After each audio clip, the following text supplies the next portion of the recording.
How are you doing? Today I wanted to talk about a couple different things about communication. When you're in a relationship, what kind of person, what kind of communicator are you? Are you the type of person that's critical? Are you always beating down your friends or your partner in a nice way? Or in a helpful way, but you make them feel criticized. I mean, we should make each other responsible. We should call each other out. I mean, a true friend always tells you the truth, right? If you're doing something wrong, or your partner should. But are you a critical person? Because when you criticize somebody, you're treating them as if they're less than you, and they'll immediately shut you out or get angry at you, and your point is no longer valid. So even if you have this great advice for them, if you present it in a way of criticism, forget about it. They're not going to listen to you. And then you have to go all the way back around this big dance to even get them to hear you. So if you're one of those people, you need to rethink that. You need to rethink your approach, because your heart's probably in the right place. But if you find over and over and over again, people either walk away from you, they get angry at you, or they, a lot of times, especially if you're married, people will just shut down and they'll do exactly what you told them not to do. Same thing with parenting. Don't criticize your children. You can help them, you can show them, you can call out what you see. But there's a way of doing that without making somebody feel less than you. Just a little tidbit on criticism. Then there's another way that people communicate, passive aggressive. Um, never mind. I don't, never mind. I'm not going to say anything. Or, oh, yep, do it your way. That kind of stuff. That doesn't work either, because now you've got the person going, well, what? What am I doing wrong? What do you mean? No, tell me. You brought it up. Now tell me. Another way is like manipulation. Manipulation has always been like a real pet peeve of mine. If somebody tries to manipulate me into doing something, you have lost the battle right away, even if it's something that I wanted to do initially.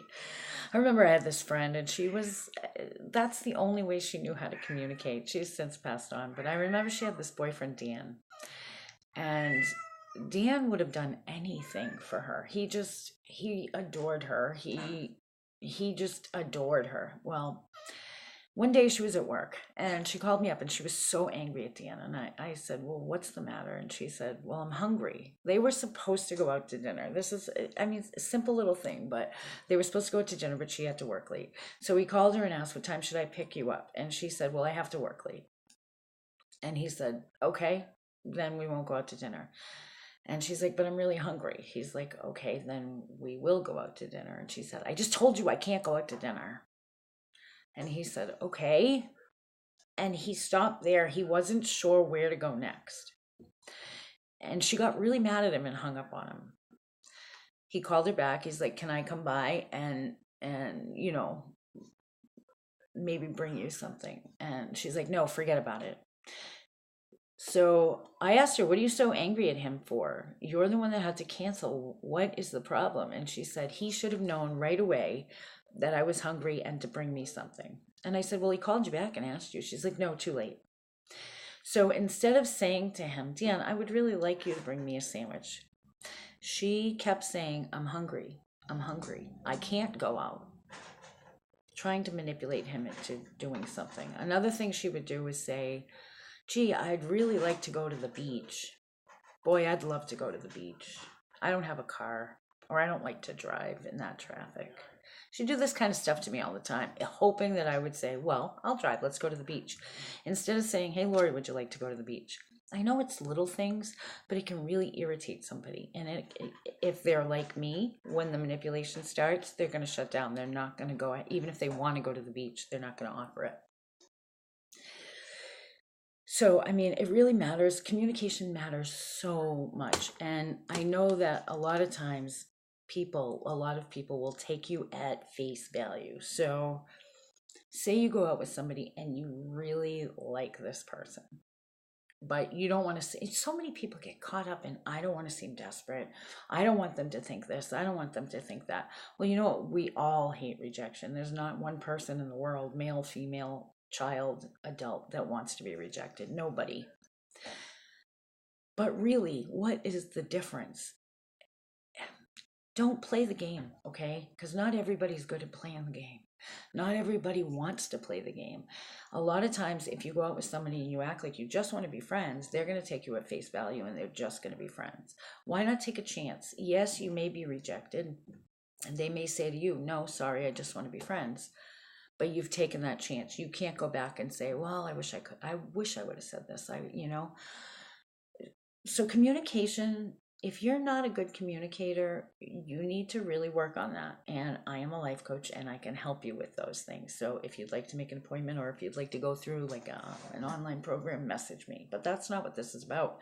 What I wanted to relate it to is spirit, talking with God, talking with your spirit guides. If you're not, and of course, God is at such a higher level than people are. God knows what you mean. He knows what's in your heart. But he set up this universe to work in a certain way. He set it up so that our vibration has to match the frequency of what it is that we're calling in to manifest. And you can manifest anything, even if it's bad for you. That's why we call a lot of negatives onto us, because he set it up a certain way. And there is no, if you just use the principles, there's no intelligence behind it. It doesn't matter if it's good for you, bad for you, if it's going to lead to destruction, if it's going to lead to success. There's no opinion on it. There's no intelligence behind it. It just is. And if it floats at the same frequency, you're going to attract it. So that's why I always say add God into the mix. Yes, he set it up this way, but if you can the objective is to get closer to him, because the closer you are to him, you're doing two things. What you desire will be the same as what he desires for you, because you're close to him. You open yourself up to him. The Holy Spirit comes in and the changes start to happen. It's not a manipulative change. It's not like the spirit, like a demonic spirit would kind of just use your will against you. The Holy Spirit actually comes in and with our permission, won't do it without our permission, and changes things. So your frequency will be the same. Your will be the same as God's will, and your frequency will be high enough that you will attract what it is that you desire, because if you desire the same thing that God desires, you can manifest immediately.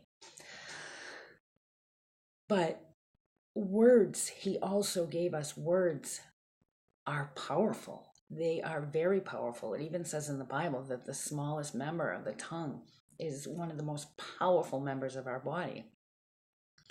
So if you're a critical person, and you don't mean to be, you criticize those that you love, you don't do it intentionally, it's just your approach, you're going to be critical of God. You're going to be critical of the way he set things up. You're always wondering why, and maybe it should be done this way. If you're a controlling person, you're always trying to take God's job away from him and do it yourself and do it better. And you might say, no, I know I'm not going to do a better job than God. I know I can't criticize God, but think what your words are saying. So if you're doing that, you're creating blocks to your own manifestation. Because first of all, we can't control it. We need to put it out there, visualize it, be specific as possible, and let it go, and let the universe do its job. Let God do his job. Let God send out the angels to do it for you. If you're criticizing the way they do it, you're putting a block, because those words are going out and saying, stop. You might as well be saying, don't do it for me anymore. If you are full of self-doubt and you're passive aggressive doesn't work in the universe, because if you're saying, oh no, I don't deserve it, but I really want it, but I don't deserve it, but I really want it, you're saying, okay, do it for me, nope, never mind, do it for me, nope, never mind. So it doesn't work with the universe. You have to put it out there, envision it, and then let it go. If you need something immediately, now there is a way to skip over the time period in between. There's a way to do that. And the way to do that is to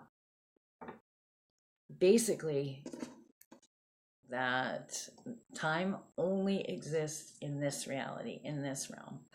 So it can be kind of tricky. Now, we know that the time delay is there for our protection sometimes, because if we were able to just instantaneously manifest, a lot of times it would be not to our benefit, because we would find ourselves, because we can manifest subconsciously. So a lot of times we would find ourselves in a real pickle if that happened. But gratitude, belief, faith, if those are really, really strong now, and bring God into the picture, because we know that God knows that we need that immediately. God also knows where your heart is. If your motives are pure, if it's not happening, if you're trying to manifest something and it's not happening, first of all, check out your motives. What are your motives? Are they pure? Are you aligned with the will of God? Are you aligned with the vibration of what you want?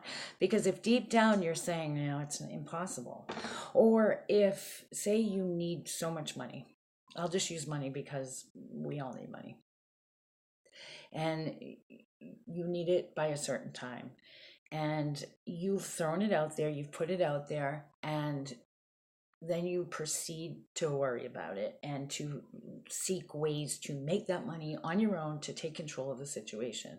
If you've ever noticed, it's not until the day that we say, forget it, I don't know what to do, I just don't know what to do, I surrender. That's when, boom, there it is. Okay, so you have to get to that point of surrender and it'll instantly manifest. Bottom line, trust the Lord.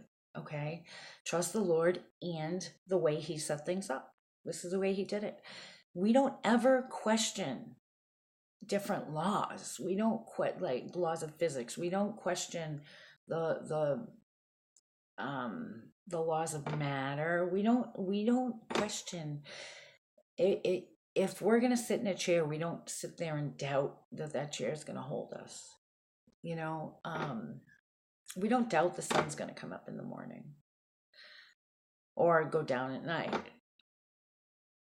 Why? Why don't we doubt this? Why don't we? Because we know it's going to happen. Well, we also need to know God's laws always work. They always work. They will not fail. What fails is we create these blocks. So we are the ones, through our own doubt and negative forces out there. That's another thing I want to do videos on. I see so much BS out there about the spirit realm. That's going to be my next video. I hope I helped a little bit in the communication. You can manifest immediately. Go ahead, go out there and do it.